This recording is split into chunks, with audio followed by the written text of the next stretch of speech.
Welcome to my garden. This is our fall garden. Um, Usually we don't have quite so many hydrangeas out here. I use them in flower arrangements, but this year we haven't needed any, so everything's looking pretty good. We have a lot of dahlias in our boulevard, and we have this garlic chives too. So the garlic chives adds a lot of really good color in the fall, and it's a great plant for bees. Bees really love it. And when it's sunny out here, it's full of bees everywhere. And my dahlias, they all look pretty nice right now, but it's taken them a long time to start flowering this year. I don't think I had any that really flowered until probably nearly the end of August. And normally it's the middle of July when they start.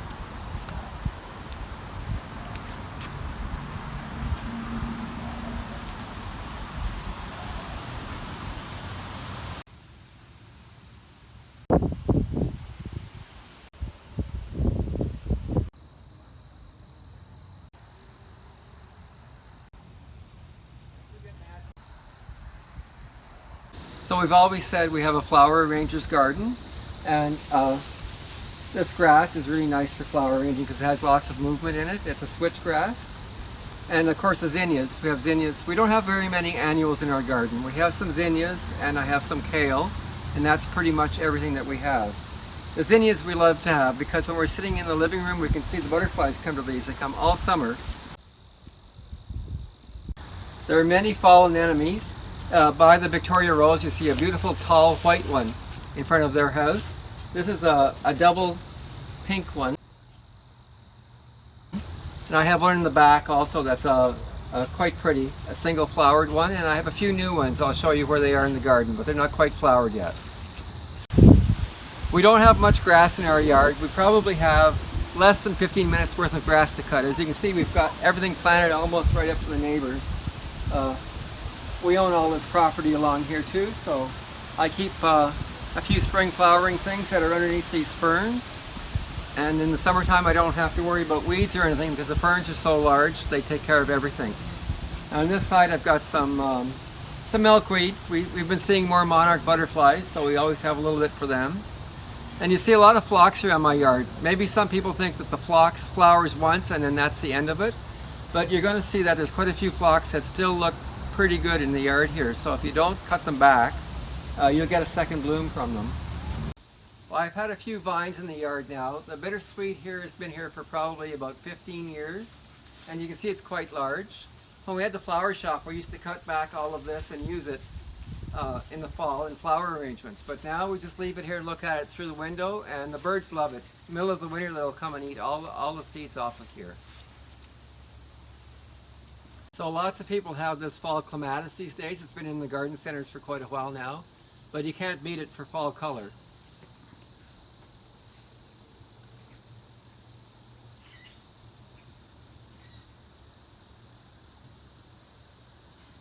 So if you look through my yard, I have quite a few hydrangea. I'm trying to make a slow change from having a lot of perennials that require a fair bit of care to having a lot of shrubs that give color. So I've been doing a few hydrangeas lately, so I probably have about 8 different hydrangea.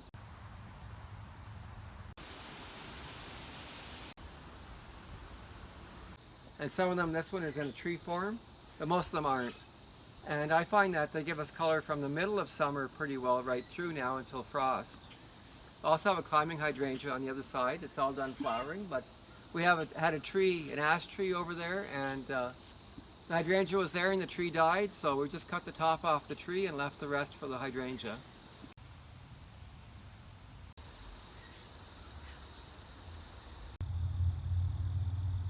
We're a little early for toad lily and also fall aconitum, so monkshood. Those are 2 really late flowering plants.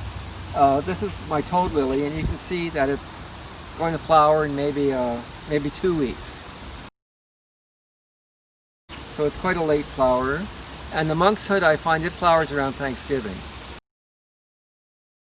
So the one I have is called Barker's aconitum, and it grows about this tall.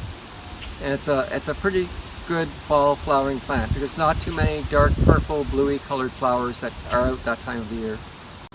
So there's quite a few fall crocus in my garden now. I started off with probably 5 bulbs.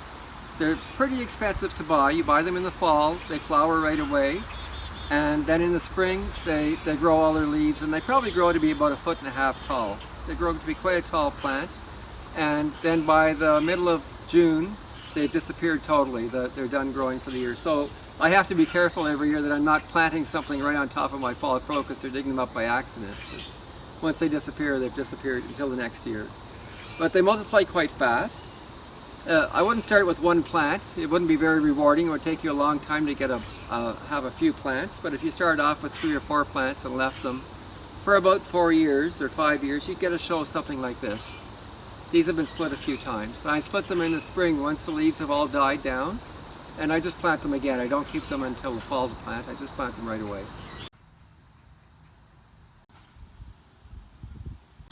There's quite a few sedum in our yard also. At one point I did a workshop, an Ikebana workshop, and we used sedum autumn joy. So there's more of those in my garden than there is of any other kind of sedum. But sedum offers a lot of fall color also, and they're a lot easier to grow than, say, the chrysanthemums that you might buy at Home Hardware this time of the year. Those chrysanthemums are really hard to get to live over winter. I think that's because they've already gotten to be a big plant and a root bound, and the roots don't have a chance to establish themselves. If I was going to have chrysanthemums, I'd probably buy the small ones in the spring and plant them in the garden right then, and look after them all summer, and then they'd probably be okay for a number of years. So I have a little hidden garden back in this way. We don't waste any space here. I have to be careful back in here because the hydro company has a big post here, and I never know when they're going to come and do some work. So I don't really have any shrubs that are growing anywhere near the post, or it could be destroyed, but I have lots of herbaceous perennials.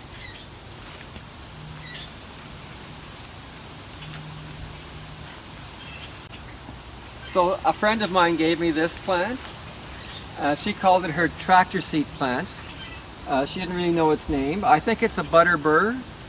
So the butter burr is Pedicites japonica, and I think that's what this is. I'm not positive.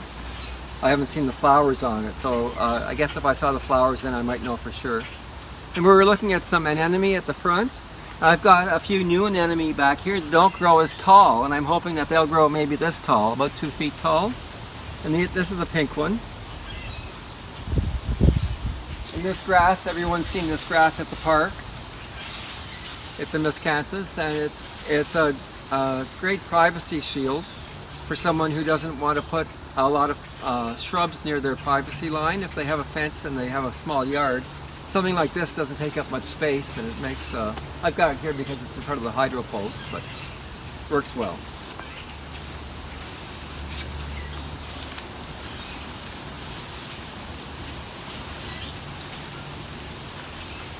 This is Fallopian japonica, so this is just the same as knotweed, but a much more easy to control plant.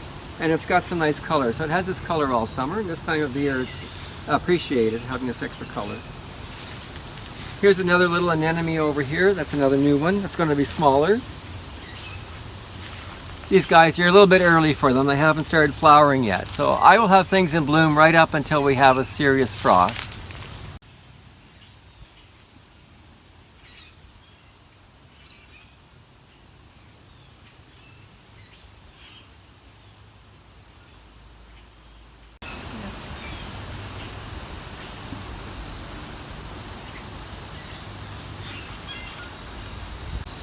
So I don't grow any vegetables in my garden because I don't really have enough sun. We manage a few tomatoes, and that's almost all that we can grow here. We have some heuchera back here, and in the summertime there are lilies that grow and flower and some allium. But the heuchera seem to like it all along the side here. And then this is a little iris bed. I've got some new irises, so they're just starting to grow now. Got two fruit trees here too that I'm hoping will do well.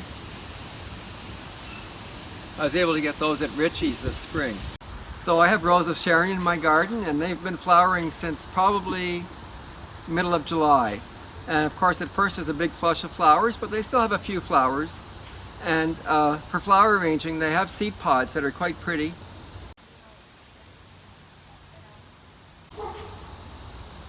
And I find, maybe it's because I've had these plants for so long, but I do find they reseed themselves. Here's a young plant that's probably come up from seed by itself.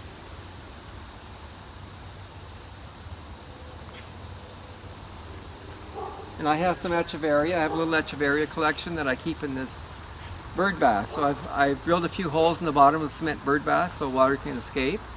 And in the winter time I just take the top of the bird bath off and take it in the house and put it under lights until spring. So this is a gladiola, and what I do with these glads is I plant them at different times so that I can hope to have color right up until frost. So I plant them in little groups of maybe five corms at one time. And you know, this one's just starting to flower. There's one back there that's almost done flowering, a little bunch. There's another bunch that hasn't started flowering, and I have them around the yard in different places. It gives us a little extra color. So this is another anemone that I have in the garden, and it makes a nice combination with almost anything because of its soft pink color. We've used this in flower arranging sometimes too when we do Ikebana, but I don't find that it conditions very well. So when it does condition, the flowers only last for a day or so. It's quite pretty because it also has little, when the flowers are done, it has little seed pods like this, and that also looks nice in an arrangement.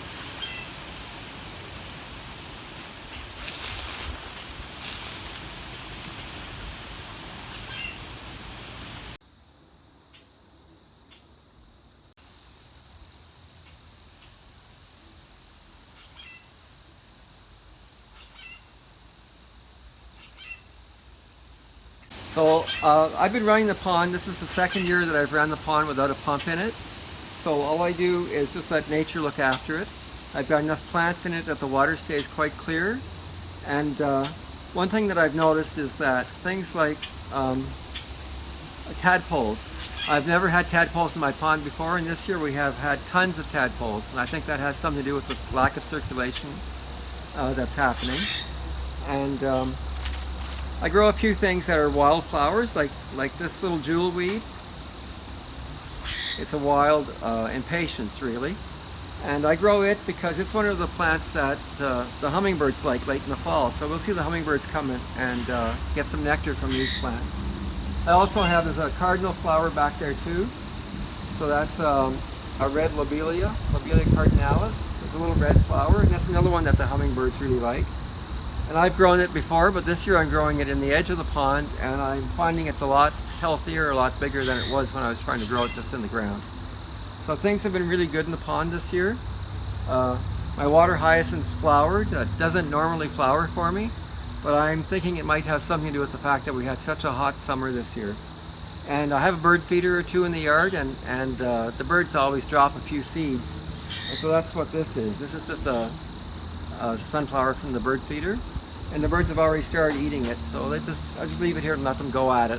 Well, this is our flowering quince, and we've got tons and tons of fruit this year on this plant. So I don't know if any of you have grown quince before, but quince is a very unruly plant.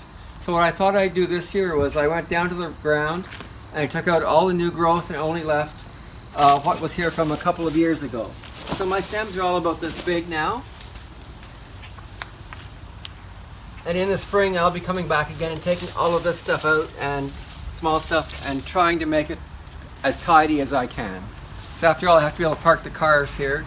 And this is quite a thorny bush, so I also don't want to get stabbed when I'm doing snow removal. This is our old wheelbarrow, and I always plant it up with a few perennials and a couple of annuals every year. This year I tried the caladium. I've got a pinky one in here and a white one.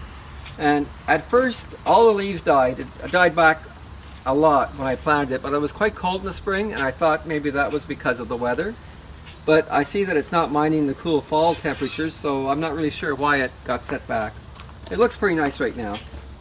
And of course, I keep some of my house plants here in the driveway too.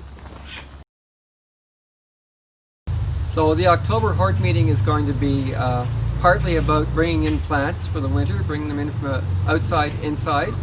So stay tuned, and maybe you'll hear me say a few words about that in a couple of weeks.